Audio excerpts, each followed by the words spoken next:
அன்பார்ந்த முருகபக்தர்களுக்கு வணக்கம். நான் ஜெயமிஸ் கே கோபி. இந்த குரல் பதிவு எது சம்பந்தமானதுன்னா, நான் பௌர்ணமி சார்ந்து ஒரு விஷயம் செஞ்சு பேசியிருந்தேன். பௌர்ணமி அன்னைக்கும், அதுக்கு முன்னாடி நாளும், அதுக்கு அடுத்த நாளும் வர சண்டைகள், அந்த சண்டை மூலியமா வர துன்பங்கள், அது எப்படி நம்ம ஊழ்வினை கர்மனை மாத்துது, எப்படி நம்மளோட கர்மா வேலை செய்யுதுன்ட்டு கிட்டத்தட்ட ஒரு 500 மெசேஜ். அதற்கு மேலும் பக்தர்களுக்காக நான் கொடுத்த நம்பர்லயும் என்னோட பர்சனல் நம்பர்ல நிறைய பேர் அனுப்பியிருந்தாங்க. இது வந்து நம்ம முருக பக்தர்கள் மட்டும் கிடையாது. இந்த உலகத்துல எந்த மூலையா இருந்தாலும், எந்த மொழியா இருந்தாலும், வேற்று மதத்தினா இருந்தாலும், எந்த இனமாக இருந்தாலும், இந்த பௌர்ணமி சார்ந்து எல்லா மனித உயிர் ஜீவராசிகள் எல்லாருக்குமே ஒரு சார்ந்த பிரச்சனை வரும். அவரோட வயசுக்கு, அவரோட ஊழ்வினை கர்மனை ஏத்த மாதிரி. அதுல நான் இந்த கர்மாராய்ச்சியை உணர்ந்ததுக்கு அப்புறம் இதை சொல்லலாமா வேண்டாமான்னே கிட்டத்தட்ட ஒரு பல தடவை குழம்பி சொல்லலான்னு வரப்போ ஏதோ ஒரு பெரிய தடங்கள் வந்து, அதே மாதிரி வந்து நான் வந்து நேற்று போன் மாத்தினேன்னு சொன்னேன் பாருங்க. ஒரு 5 நாளைக்கு முன்னாடி தான் அவரு அந்த சித்தர் ஐயாவோட போட்டோ எடுத்து நான் போட்டேன். அப்போ என்னோட போன் வந்து ரொம்ப உயர் ரகமான போனு, அந்த எந்த பிரச்சனையும் வராது, S25 அல்ட்ரான ஒரு போன் வச்சிருக்கேன். அந்த சொன்னதுல இருந்து அதுக்கப்புறம் அந்த போன் எக்கச்சக்க பிரச்சனையாகி அந்த போனை நேற்று மாத்திட்டு அதுக்கப்புறம் புது மொபைல் வாங்குற மாதிரி ஆச்சு. இது ஒரு இயற்கை வந்து ஒரு புரியாத புதிர். நீங்க யாரை மனசார பாராட்டுறீங்களோ அவங்களே நீங்க மனசார திட்டுற மாதிரி ஒண்ணு வரும். யார் உங்களுக்கு ரொம்ப சந்தோஷம் கொடுக்குறாங்களோ, இவர் கூட இருந்தா ரொம்ப சந்தோஷமா இருக்கு அப்படின்னு நினைக்கிறேன், அவங்க மூலியமா ஒரு வழி வரும். அம்மா வந்து உங்களை ரொம்ப பாராட்டினாங்கன்னா அடுத்த நாளே திட்டுவாங்க. இல்ல நீங்க அம்மா வந்து ரொம்ப பெருமையா நினைச்சீங்கன்னா நீங்களே ஒரு திட்டுற மாதிரி ஒரு சூழ்நிலை வரும். இது எல்லாமே ஒரு பெரிய சுழற்சியில இருக்கு. அதுல இதுக்கப்புறம் வரக்கூடிய பௌர்ணமி நாட்கள்ல இது ஒரு பெரிய விதி எப்படி ஸ்மார்ட்டா வேலை செய்யலாம். நம்மளுக்கு பௌர்ணமி வரதை ஞாபகப்படுத்தவே படுத்தாது. நம்ம பௌர்ணமி தெரிஞ்சுக்கவே முடியாத அளவுக்கு இருக்கும். ஆனா செக் பண்ணி பார்த்தா அப்ப பௌர்ணமியா இருக்கும்.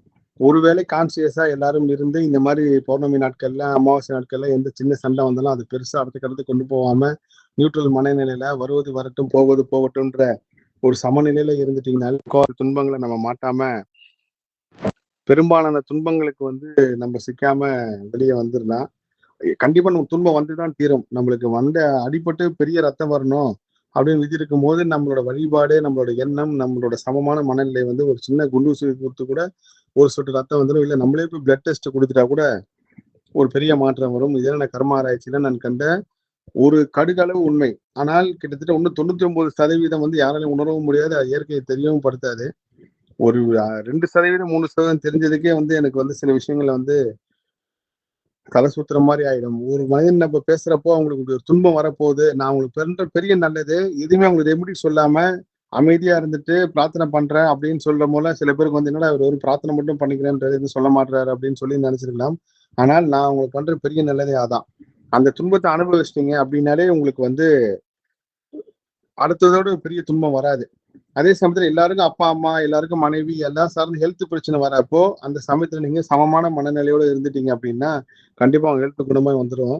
நீங்க எப்போ வந்து ஐயோ உங்களுக்கு ஏதாவது ஆயிடுமோன்னு பயப்பட ஆரம்பிக்கிறீங்களோ அப்பயே இயற்கையை வந்து நீங்க என்னெல்லாம் நினைச்சுங்களோ அப்படிலாம் உங்களுக்கு செய்ய ஆரம்பிச்சிடும். அதனால சமமான மனநிலை இருந்துருங்க. அடுத்த பௌர்ணமிக்குள்ள கண்டிப்பா ஏதாவது இந்த மாதிரி ஒரு சம்பவங்கள் அதிசயம் அற்புதம் நடக்கும். அதை நான் பதிவு செய்யறேன். என்னோட இமயமலை பயணம் மே 4ஆம் தேதி தொடங்குது. திங்கட்கிழமை நம்ம கார்த்திகேயா முருகர், இமயமலை கொடுக்குற முருகர் வந்து விளக்கு கடைந்து எடுக்க போறேன். கிட்டத்தட்ட ஒரு 4 வாட்டி உத்தரவு கேட்டு எடுக்க முடியாத சூழ்நிலை. திங்கட்கிழமை தான் உத்தரவு வந்திருக்கு. திங்கட்கிழமை கார்த்திகேயா முருகர் எடுத்ததுக்கு அப்புறம் இமயமலைக்கு அந்த முருகர் பயணிக்க போறாரு. ஒரு பெரிய வரலாற்று அற்புத நிகழ்வு தான் சொல்லணும். இந்த நிகழ்வு அடுத்த ஒரு 100 வருஷம் கழிச்சு ஒரு தமிழர் இங்க இருந்து தமிழ்நாட்டுல இருந்து உத்தரகாண்ட் போய் கார்த்திக் சுவாமி பாக்குறாருன்னா அங்க இருக்கிற சிலை ஒரு தமிழர் கொடுத்ததா இருக்கணும். தமிழ்நாட்டுல இருந்து முருக பக்தர்கள் சார்பா அபிஷேகம் பண்ணி கொடுத்ததா அந்த வரலாறு இருக்கும்.